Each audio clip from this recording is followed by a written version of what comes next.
Bapak Ibu, malam hari ini pembahasan kita sangat sederhana dan yang dibilang oleh Pak Agus itu adalah benar. Kita akan berbicara tentang Zakeus. Dan pembahasan ini menjadi menarik oleh karena cerita ini pendek dan bukan hanya pendek, tetapi di Alkitab tidak diceritakan latar belakangnya. Yang kita tahu, Yesus hanya datang ke Yeriko, lalu bertemu dengan Zakeus, dan setelah itu Zakeus mengalami keselamatan di rumahnya. Hanya itu yang kita ketahui.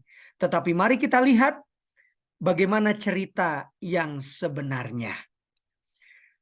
Ya, saya memberi judul Keselamatan dalam Rumah Ini.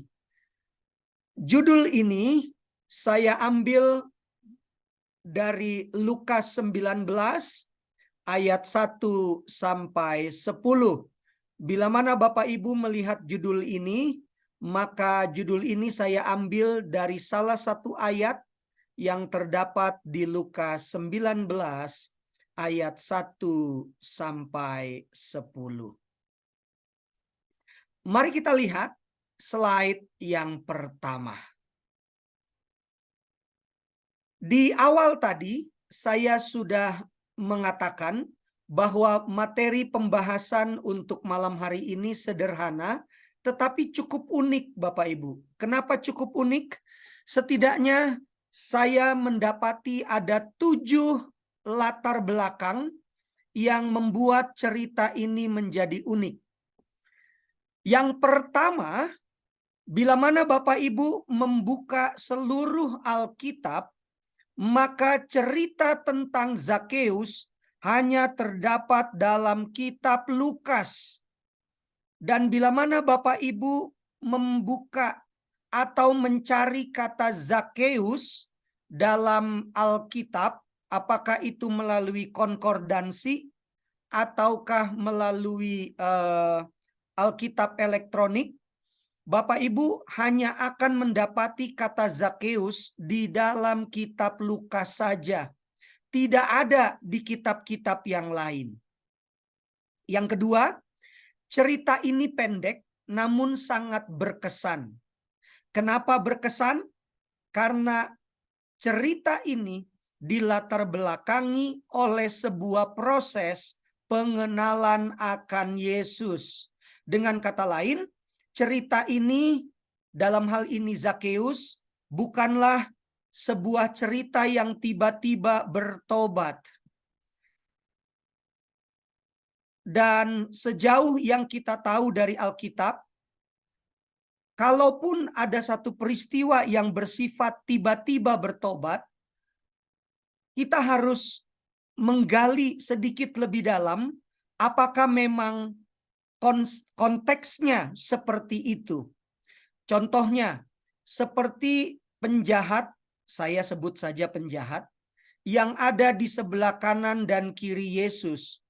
Apakah salah satu penjahat yang akhirnya mengakui bahwa Yesus itu adalah juru selamat di kayu salib, apakah dia selama ini sudah mengenal tentang Yesus, ataukah memang pada waktu dia disalibkan lalu dia mengakui imannya bahwa Yesus adalah juru selamat?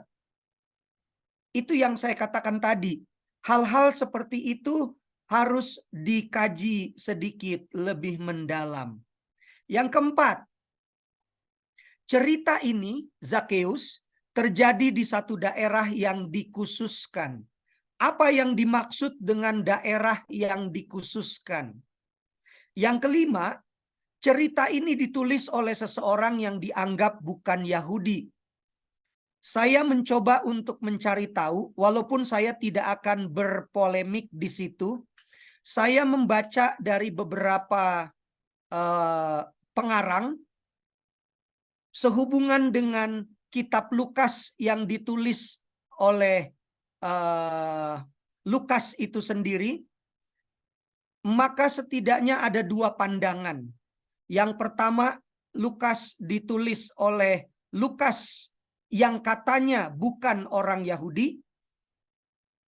Dan yang kedua adalah Lukas yang dianggap sebagai orang Yahudi.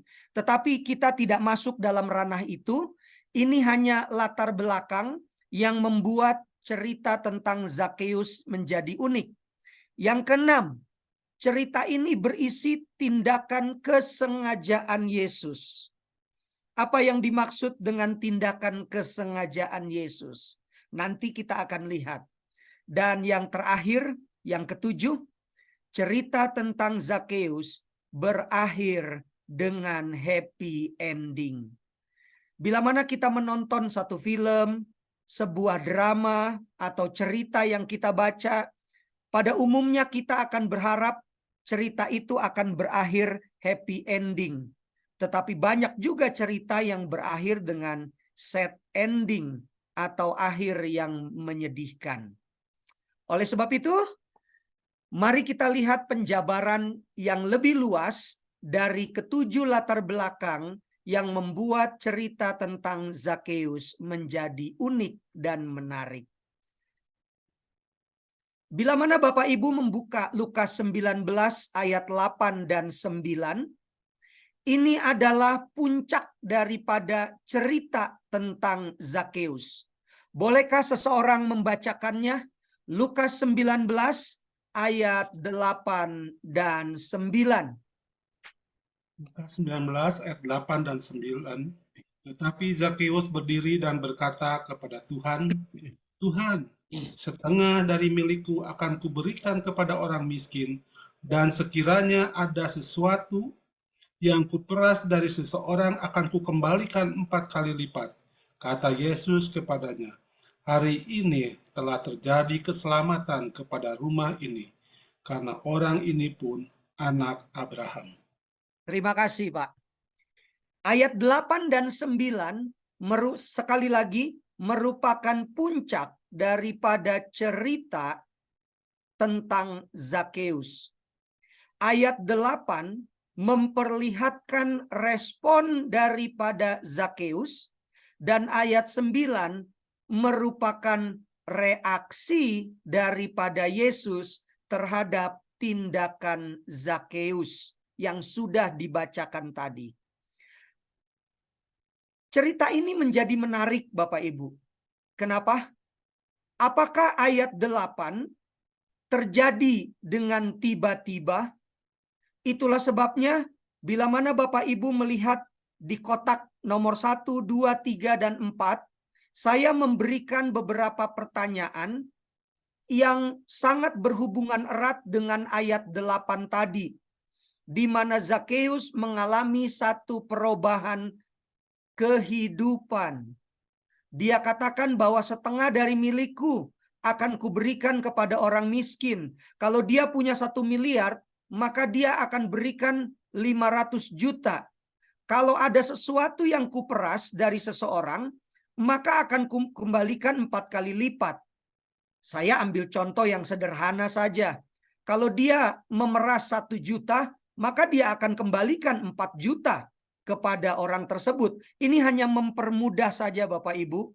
Ini bukan soal jumlah atau kuantitas, tetapi soal perubahan hidup. Apakah ayat 8 ini terjadi dengan tiba-tiba? Mengapa Zakeus yang dibenci masyarakat itu diselamatkan oleh Yesus? Apakah Yesus pilih kasih dalam menyelamatkan? Dan banyak pertanyaan lain yang berhubungan dengan ayat 8, di mana Zakeus melakukan sebuah perubahan hidup yang lebih baik. Mari kita lihat ayat 1. Yesus masuk ke kota Yeriko dan berjalan terus melintasi kota itu. Bila mana Bapak Ibu melihat di layar gadget Anda, di sebelah kiri itu ada peta, maka Yesus akan berangkat dari Yerusalem ke Yeriko. Di peta itu tidak terlalu jauh Bapak Ibu ya, di peta. Tetapi bila mana kita membuka kamus Alkitab, ataupun setidaknya kita lihat di Google yang dapat dipertanggungjawabkan, apakah itu dalam bentuk sebuah penelitian karya ilmiah, maka kita akan mendapati jarak antara Yerusalem ke Yeriko itu ada yang bilang 24 kilometer. Ada yang bilang maksimal 39 kilometer. Jadi kita anggaplah dia di antara 24 sampai 39 kilometer. Tidak terlalu jauh Bapak Ibu. Hitungannya kalau naik motor atau mobil mungkin sekitar setengah sampai 1 jam. Dan bahkan tidak sampai ya. Tidak sampai lah ya. Berikutnya, Yeriko di dalam perjanjian lama adalah kota pertama sekali yang ditaklukkan oleh bangsa Israel. Sementara di perjanjian baru, lebih tepatnya di zaman Yesus, Yeriko adalah kota modern. Terletak di dataran tropis yang subur. Kenapa subur? Masih ingat pelajaran kita di sekolah Sabat? Sebagaimana Sodom, sebagaimana apa itu saya lupa lagi, Niniwe, maka Jericho juga adalah satu dataran yang subur. Kenapa? Karena dialiri air yang menyuburkan. Sehingga daerah Yeriko di zaman Yesus itu banyak ditumbuhi pohon-pohon kurma yang berkualitas.